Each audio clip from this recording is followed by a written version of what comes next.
Hello? Hey Alexis, how are you? Yeah, really good, thanks. How are you? Yeah, good, thank you. Fantastic. Where are we today? So we are at London Wall Place. This is the home of the Associated Board of the Royal Schools of Music. Very excited to be here. This is my first, I suppose it's my first real day in person at the offices. So I've had lots of really great meetings so far. Awesome. So we're going to ask you a few questions. Let's ease ourselves in. What do you love about playing the piano? Gosh, that's a difficult question, but I think what I love about playing the piano is the fact that it completes me. Everything that I represent, everything I want to say in the world, so it's my happy place. Can you tell us how you got started? I started because I love Stevie Wonder.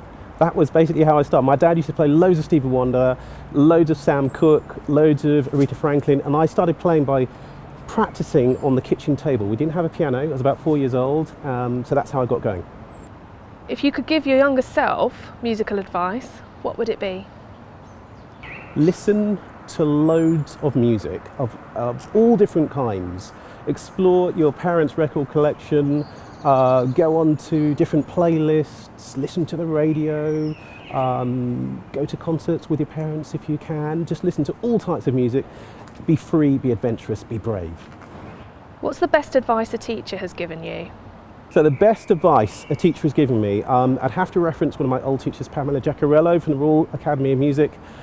And you know what? The best advice she gave me was absolutely nothing, as strange as that may sound, because she taught me so much, but the gentleness of her approach was such that I almost felt I wasn't learning anything, but I learned so much from her at the time and on reflection as well. So I think it's just be gentle, be kind, be generous, exactly as Pamela was to me.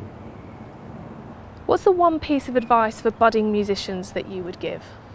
One piece of advice for budding musicians, gosh, that's so hard. I would say spend time away from your instrument, thinking about the music that you want to create or write or perform, as well as spending time in tactile engagement with your instrument. So it's about having that time away to reflect on other things as well as actually playing. And where do you get your musical inspiration from? So I get my musical inspiration from everywhere really, but I suppose in nature. I love walking. I love time with my little dog, Aria, she's gorgeous and very needy. And I love spending time with her and my wife. We're going for runs, I go for walks with my children, and I get inspiration from my family, get inspiration from nature, and just everywhere. Actually, I find the inspiration everywhere I turn. Do you have a favourite piece of music? My favourite piece of music, gosh, that's tough. It would have to be, it's a choice of two, but I'm going to whittle it down. Bach, Prelude and Fugue in E major, something Pamela Giacarello taught me all those years ago at Royal Academy, or Gaspard de la Nuit, which I love. Beautiful pieces. Over the years, you've had some incredible experiences. Do you have a standout moment? I think it's opportunities to work with my family. I really enjoy, my son has co-written music with me on one of my Sony albums. That was a joy to write with him. My daughter, I performed with her on stage at the Royal Albert Hall, packed audience, Royal Phil behind us, dancers on stage. She was one of the soloists, and that was a thrilling evening as part of the Classic Brit Awards. So those are the two highlights for me. On the flip side, what's the biggest musical mistake that you've ever made or will admit to? My biggest musical mistake? Well, we've all made mistakes, and I think the important thing is learning from them. I had one hideous moment in Hong Kong. I'm not sure if I should say this or not, but I was acclimatizing many years ago, and I was performing with a choir, and I was acclimatizing. I don't travel particularly well, and I got the time wrong of the performance. I was an hour out, and when the choir were walking back, I was walking to the concert, and there was this moment of, it was absolutely mortifying. Never done it since, of course. What keeps you motivated as a musician? What keeps me motivating is being able to reach more and more people, being able to share music, share my joy and passion for music, and to be able to connect with learners and audiences all around the world. Love it. And how does music make you feel? Music makes me feel alive. Music makes me wake up excited every day, and I suppose it's just it's a rare gift to be able to express yourself through music and for it to be your job as well. So I feel really, really grateful for that. If you could perform for just one person, who would it be? I think my late father, just to have the opportunity to perform to him again would be amazing.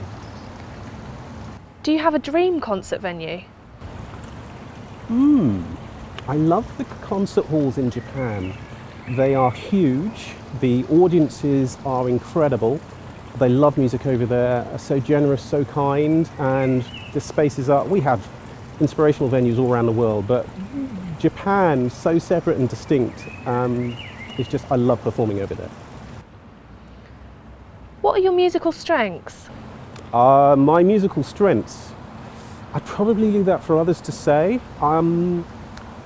But in terms of things that I enjoy going into concerts where there's nothing planned.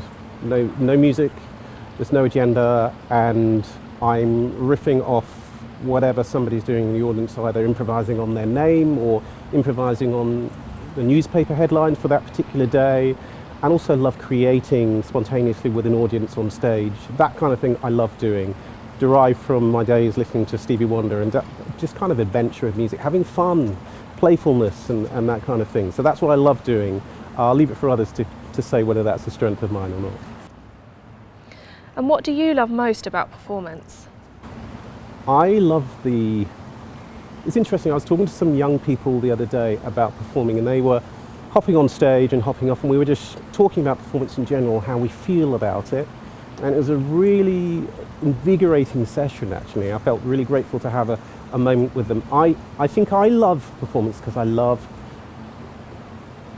the jeopardy of performing. I love the fact you have to execute now. And that's so thrilling. And I think it takes a while to I guess, acclimatise to that sense of being in the moment and putting everything on the line in that moment. But I think once you start to embrace it and realise that's part of the joy of it and the thrill of it, then it starts to come to life. So that's what I love. I love that fact. Do you have any rituals before a performance? Oh yes, I do. I have lots of rituals. And it's funny, I was reading, I think it wasn't actually Nicola Benedetti, it was something that somebody wrote about her, so I have no idea whether this is true. Nicola, tell me if this is true or not. Somebody wrote that you have a hairdryer and you dry your fingers before you go on stage. Don't have any idea whether that's true. I can tell you what I do. I dip my fingers into warm water. It has to be exactly the right temperature. It's on my rider for concerts. And then I have towels and I have flannels, and so when I get onto stage, they are singing, purring at exactly the right temperature. Very important, guys. What do you want to communicate with other people through music? I want to communicate that we are all connected through music. We are one together, and we're all living, inhabiting this space as one, and music can bring us together. And I think that is so, so powerful. So that's hopefully something that I like to feel that I'm imparting at my concerts, but let's see.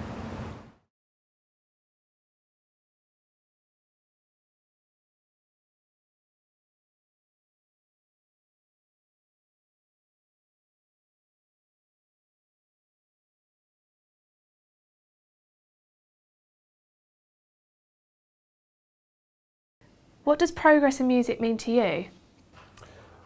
Progress in music means that you are more advanced in a particular area of your understanding the day after the previous day.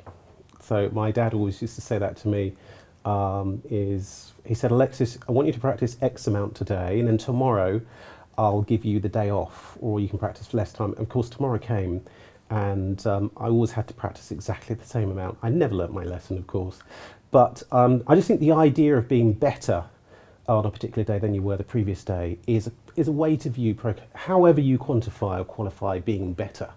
It might be in the sort of general agility and fluidity of your understanding of a particular musical concept, or it might be something particular technical challenge that you might be looking to master or improve. But it's just the idea of just grinding, obviously enjoying as you are, but I think the challenge, there is beauty in the challenge, and I think it's about embracing that. How do you make things happen? In terms of when I was younger, certainly, when I wanted to negotiate a particular area of difficulty or something I want to improve, I always ran head on to that challenge. And I gave myself a particular time zone in which to do that. So I said, well, okay, now I'm going to devote 15 minutes or whatever it is to this particular thing. I'm going to practice this piece of Beethoven for such and such a time. And I used to write down exactly, make a note of the time that I was apportioning to these various things. So I broke down exactly what I was going to do, how I was going to achieve it. And then I was always clear that at the end of the practice period, I was going to give myself this breakout time of reward, if you like. So it was that time when I was going to improvise, or I was just going to jam with myself.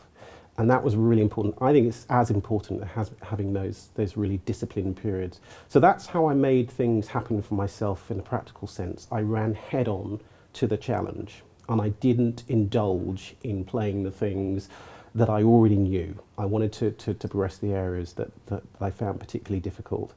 In terms of career and that kind of thing, I always say to young people, imagine your career has started now. So it's not when you're 18 or you're 21. Certainly when I speak to my own children, your career started the day you go to school. It's just that some people realise it and some people don't. It's not like, well, I'm going to do that when I get to 18, I'll do that when I'm 21, I'll do that 21. Do it now. And you know, that element of discipline, that fun, embracing the moment, if you apply yourself in that particular mindset, you can achieve anything you actually want. And the third thing I was going to say about how you make it happen is about creating your own action. So for instance, if you see yourself performing on a Carnegie Hall stage or at Barbican or Albert Hall, why not do that in your school and say, well, look, I'm going to get together a collection of friends and a teacher over lunchtime. I'm going to put on a program. I'm going to produce the program. I'm going to give it this particular theme, and we're going to use it to elucidate the principles of, I don't know, some physics-related principles, or use it to talk about issues related to equality, or whatever it is. And do what it is that you want to do out there, but do it now with what you have. If you want to produce artists, why not look around the school that you have or the college, find the really cool singers, the cellists, and produce those artists. There are always opportunities where you are with what you have, so create your own action. That would be a big part of making things happen.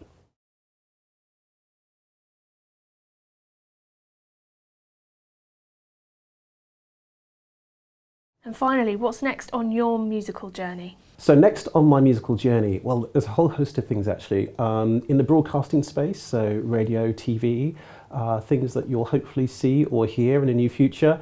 Preparing for a European tour. We kick off in the Barbican and then go around Europe. Really looking forward to taking the new album, Truth, on tour. Also writing, it's Christmas almost, certainly in recording land, so writing, and then I'll be recording that. And also just lots of different projects. But may I say, this project with the Associated Board of Royal Schools of Music is something I'm really, really excited about. I'm so looking forward to connecting with you and learning about your progress and the sorts of things that excite you. So I really hope to see you very soon.